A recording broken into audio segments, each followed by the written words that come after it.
take me far away from here. There is no better loss than to lose myself in you. Hey, this is Design for Destiny, and I'm your host, Teresa Gross. Wow, I always love getting to do this part of the program, introducing you into this taping area where we tape about who God is, what He's doing for us, and He does have a destiny for you.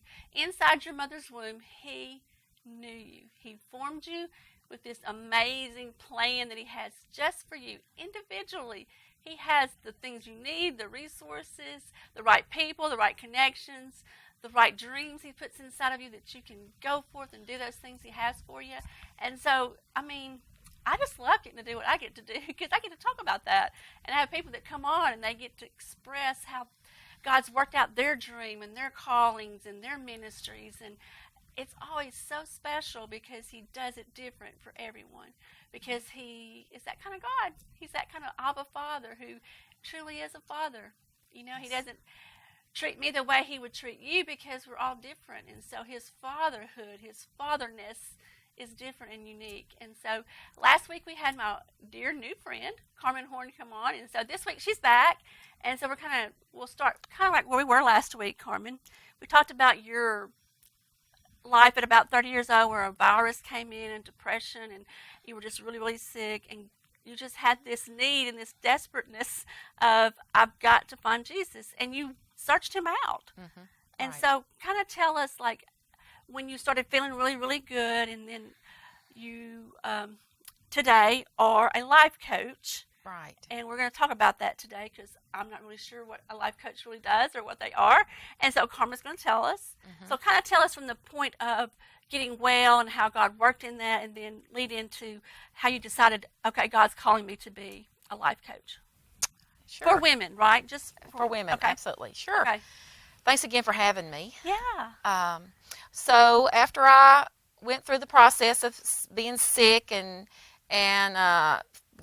physically being healed and physically feeling better, and then emotionally feeling better, I began to feel within a compassion, a earnestness that I wanted to help other women. I wanted to do women's ministry. So I have really been doing women's ministry for quite a few years, 20 years at least, 20 years plus. I have invested my life in women's ministry, whether that was leading Bible studies at churches and in my home, public speaking, mentoring, and now even more, I have a website where I write and encourage, and now life coach. So I felt compelled to want to offer encouragement to women because women often have so many responsibilities and roles, and they carry them out well, but within their hearts and their souls there can be a sadness and a desperation to feel God moving within their life amongst all the craziness that's going on around them. Right. Yeah. And so I guess, like, when you work with women's ministries, at first you were just wanting to help women because of what you had walked through, and you just found different venues like Bible studies. Mm-hmm. Like, so what are some of the Bible studies that you taught? Well, I facilitated quite a few. Okay. I started out, the first one I ever facilitated was a Beth Moore Bible study. Oh, Beth Moore's awesome. Yes, I appreciate her ministry, and of course through the years I've taught and facilitated many of them with Priscilla Shire or Lisa Bevere or just many different ones, Kay Arthur. But I started out, Beth Moore was my very first Bible study. I thought, I need to do this, and I need to invite women to come do this with me. So Woman's Heart, God's Dwelling Place, it was her first one. And I said, I need to invite other women to do this with me because we need to grow. We need to get closer to Jesus. This is my thought process at the time, you know. We need to feel His presence. And so Larry's working out of town. My husband was working out of town a lot at that time, and I was lonely. And what better thing to invest your time in is to learning more about Jesus. So that very first Bible study, I did it at a church that I was attending at the time. And we had 35 women, and I was just thrilled to death. Wow, that's so awesome. I got another friend to help, and we split that group up during discussion time, and we just worked ourselves to a frenzy. We had food, we did favors. I mean, it was just, people have joked and said at Carmen's funeral there's going to be a favor. I mean, so we just, and so we and that began the excitement within me that I could help women be encouraged. I could watch them grow, and I could help facilitate that process. And I think that was the foundation in the beginning of being a life coach, because as a life coach, that's what you're helping people do. You're helping them facilitate growth. You're helping them to look at their life. For myself, this is my definition or my ministry. I'm helping people see the situation, the place they're at, and how do we get further along the path than where I'm at right now. So it's a little bit more than mentoring. Yes, it's a fine line there, because some of the coaching that I do is mentoring.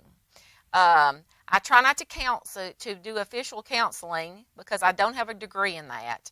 But part of that, it's that fine line where you're trying to move through that, and you're just encouraging women. Of course, if I see that they need a counselor, I always direct them to a counselor. But it's a little mixture of mentoring, and I try not to advise people too much. I try to help them. I try to ask enough questions that I help them discover the answer on their own. I don't have to advise them. If you ask enough questions and you listen to people well enough, they can work their own problems out usually. So unless it's something deep seated. Right. So do you have a 1, 2, 3? Here's some goals you need to make. Here's some things you need to explore. How do you get them to go to that next step?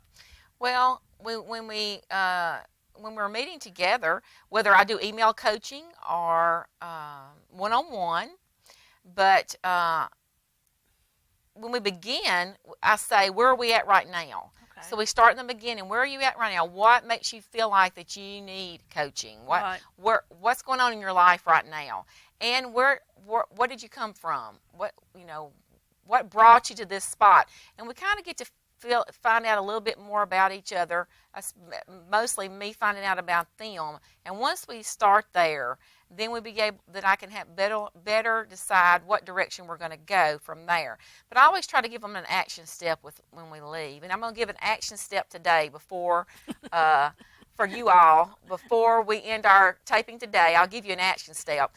But I try to leave them with an action step. This is what I want you to do next. Okay. So you see their potential of where they are right now, but where they can become and where they can get to, and you help kind of guide them to that and give them some action steps and some activations, some, I don't know, not necessarily principles, but just things that can encourage them that you're not going to stay here forever. Right, absolutely.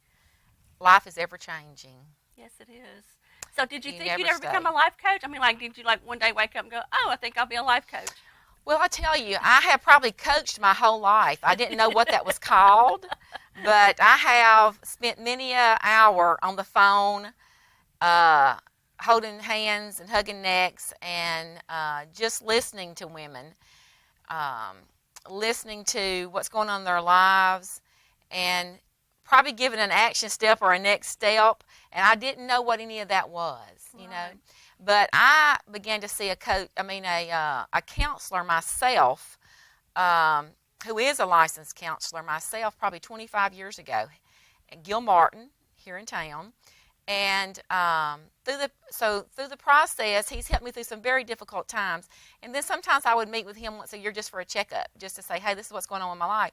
But there was a time when he said, you have coached your whole life, and you don't even know what that is. You don't even know what you're doing.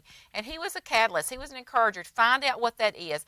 So I did, and I put it off for a year because I thought I don't have time for this. I was working full time at the time. I thought I don't, and I was also leading women's ministry at my church. Right. So I had a full plate, and I thought I don't have time for this. But through a process of events through my life, I began to see that God just kept speaking to me. So I became a certified life coach through the American Association of Christian Counselors, because that's my, that just is, I'm not a business coach. I am an encouragement, a ministry, an encouragement type coach, a spiritual development. Those all kind of go together with what I do.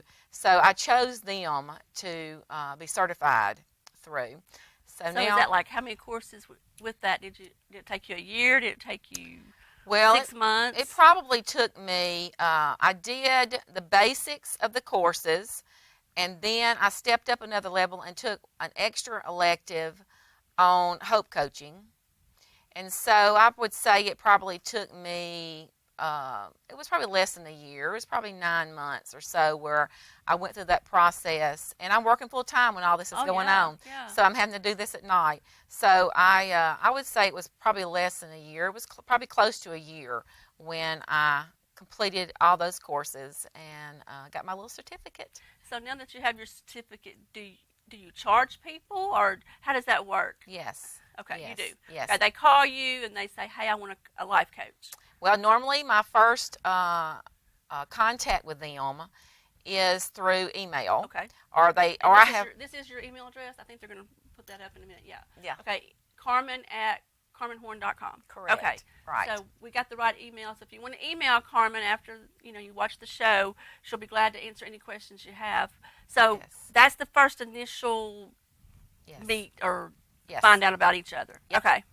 That's it. They contact me, and I have a little info form that I'm going to send that will I'll ask them a few questions. Nothing big, nothing intricate, but of course I want to know just a little bit about who I'm talking to. Right. And part of that is just for security, and part of that is for me to know how to respond to them. Okay, this is what you tell me about yourself, and let's go into this a little bit more. So, Okay, so is it like you charge by the hour, or you charge by?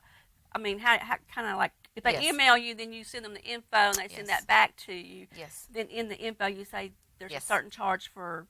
right. Okay. And you can also look at my website. My website has a tab on it that says life coaching, and when you hit that tab, you're going to find out a lot about what I do that direction too. And there are prices on my website. Okay, awesome. So this has been like, how many years have you been got your certificate and you're now the life coach?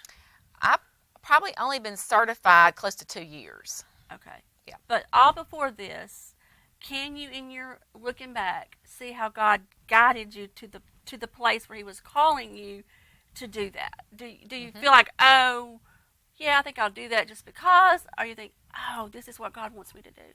Well, even as a child in junior high and high school, the girls came to me and we talked about what was going on in life, And then so that's been a part of my life, whether it's family or friends. That's been a part of my life, I guess, almost my whole life, And then when I began to feel that call to women's ministry in my 30s, I think that was a great foundation for that, because I wanted to offer encouragement and growth to women. And that just continued forward through the years, where I got drawn to different aspects of women's ministry. And so I would say that I got called young as a coach and just didn't really know what that was. I ran a mentoring program one time and that was all part of women's ministry as well, where I connected younger women with older women, and I did that for several years. So, and you blog, right? I blog. I do blog. I'm on Facebook, Twitter, Instagram. Did you know you were going to be a writer? Did you think you could No. write? No. I just thought one day, well, actually, the way this happened is one of my mentees said, Diane, came to me one day and she said, you should write. And I said, you should blog. And I didn't even know what a blog was. Right. I said, blog? And I said, what is that? She said, Google it and find out. So I did. She said, you have helped all of us so much. You need to blog. And so I Googled blog to find out what that was. And I set my first little blog up. Now, of course, compared to where I'm at today, it was kind of primitive, but I got to share my heart in so many ways there. And that was the catalyst for that. And I had a 96-year-old, he just died recently, and 96-year-old pastor, Assembly of God pastor, who was my biggest fan. Aww, and he prayed for me every day, had my name on his desk, and prayed for me every day, Reverend James Mooney. And he always encouraged me to write. And he said, anytime you get to talk about Jesus, you do it. And so he read everything I wrote, and he was a big encouragement. So they really began saying, we want you to put something down in words. So when you blog, I guess you still do some blogging. Yes. What you just like investigate, research a certain article or a certain topic, and you just start writing about that? Or is it just something that, it's like Holy Spirit just starts bubbling up stuff inside of you and you just start writing? Yes. Yes. Often what I write about is what I'm going through at the time. If I'm struggling with something, or I'm excited about something, or those kind of things, I just think God's going to use my life to help others. So therefore I think, okay, well, if it's important to me, there's somebody else out there that needs to know that the new pressure cookers don't always blow up when you use them. But somebody does need to know that. Not me. I'm not going to do it. But ask my husband. He'll do it. But I just think if I'm going through that. And then sometimes, of course, as I'm doing my daily Bible reading, I'll think, oh, man, yes, that's a truth for me right there. And then I try to remember whether it's a truth for me, then it's a truth for somebody else, and I should share that with them, So I just think of it as a conversation with my friends. This is not anything I can use wrong punctuation sometimes, or maybe I'll use some incomplete sentences. It's not a book. It's a conversation between friends. Right. So that's what I write about. And so in that blogging, does that bring healing to you as you're writing and blogging? What does it bring to you, regardless of what it does for other people?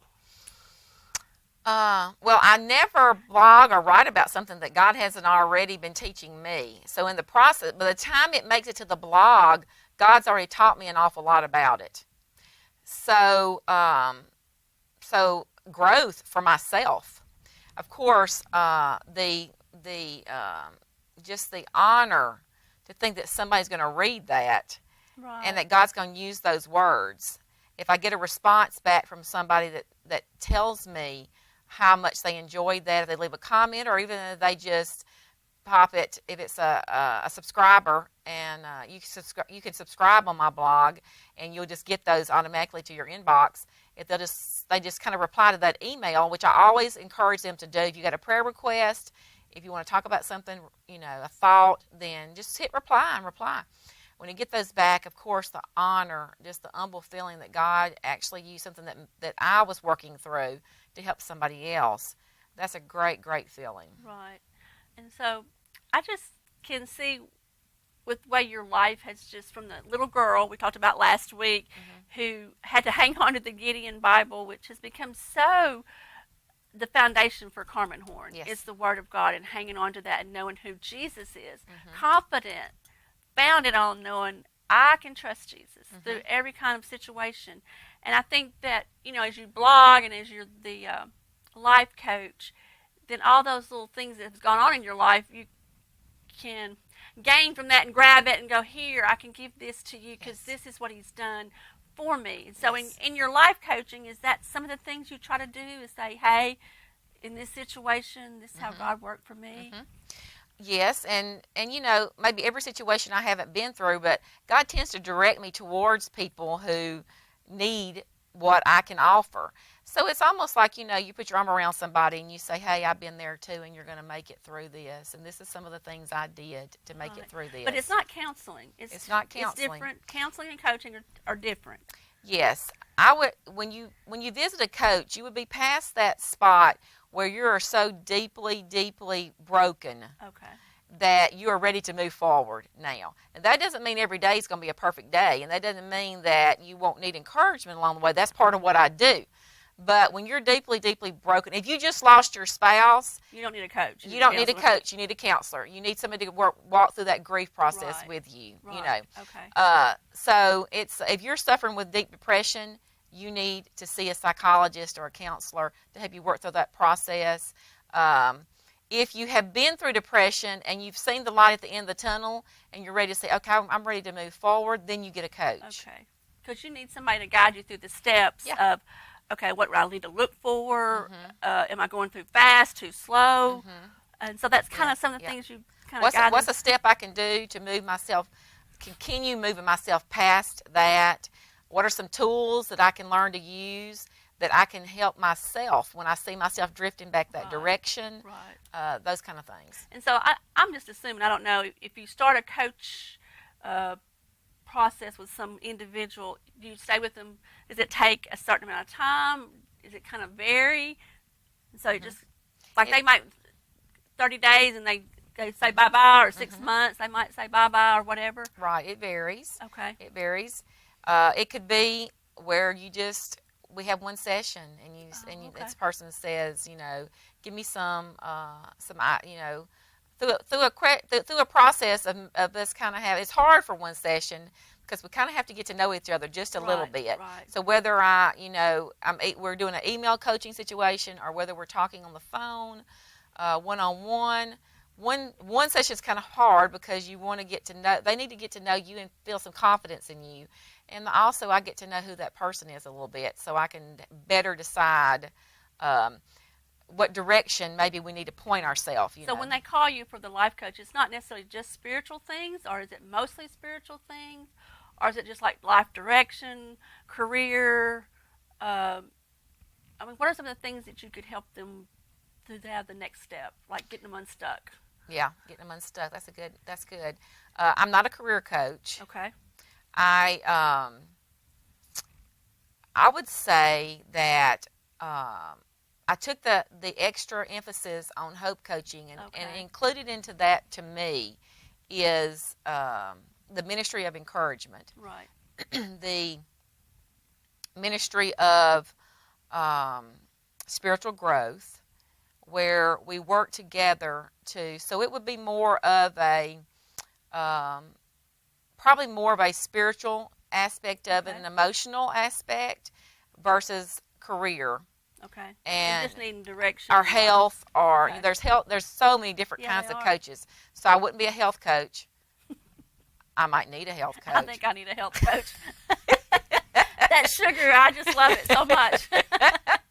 But it wouldn't be a health coach or a career coach, or that. We're talking about more spiritual, spiritual emphasis. Okay, I'm just going to ask this, and if you can't answer, that's fine.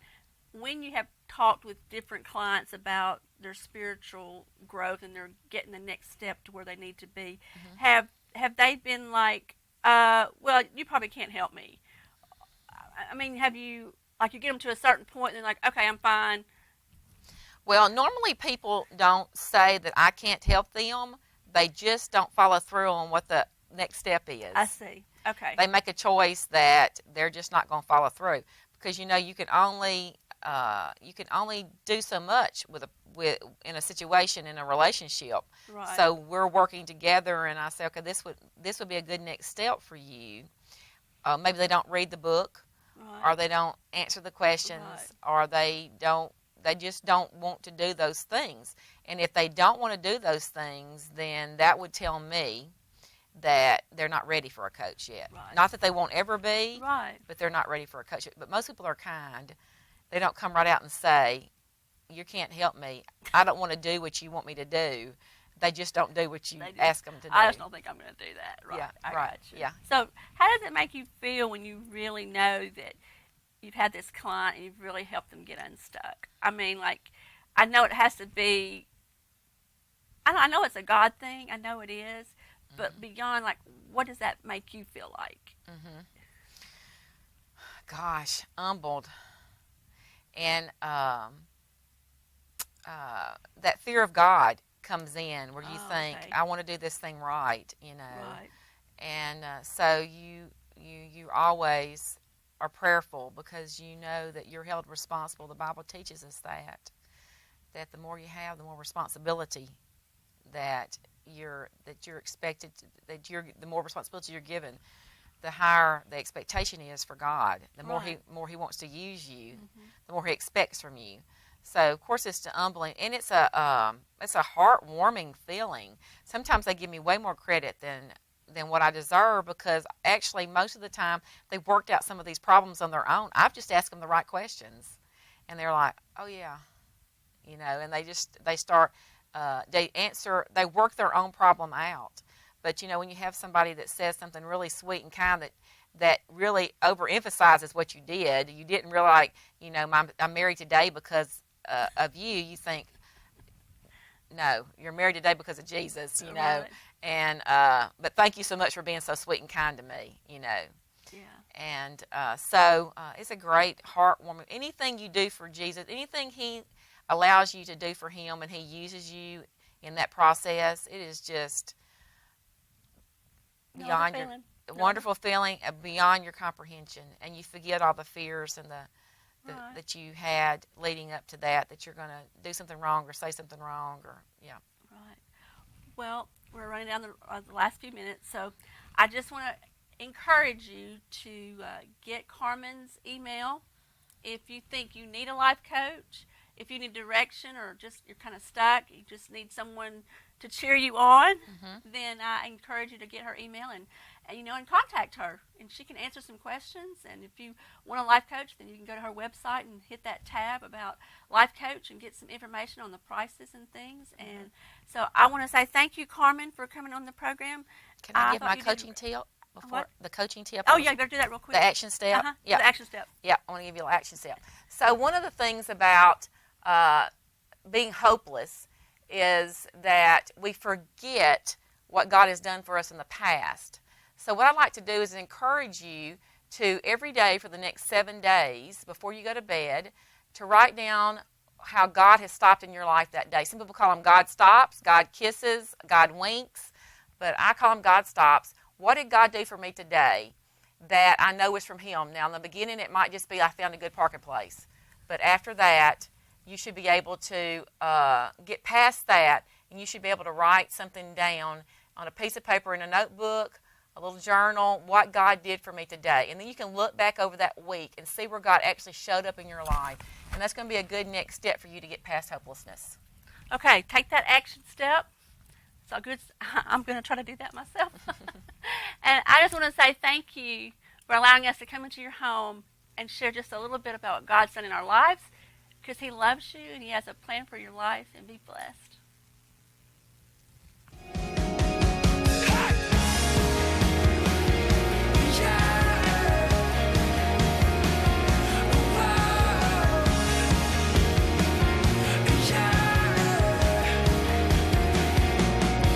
Take control of the atmosphere. Take me far away from here. There is no better loss than to lose my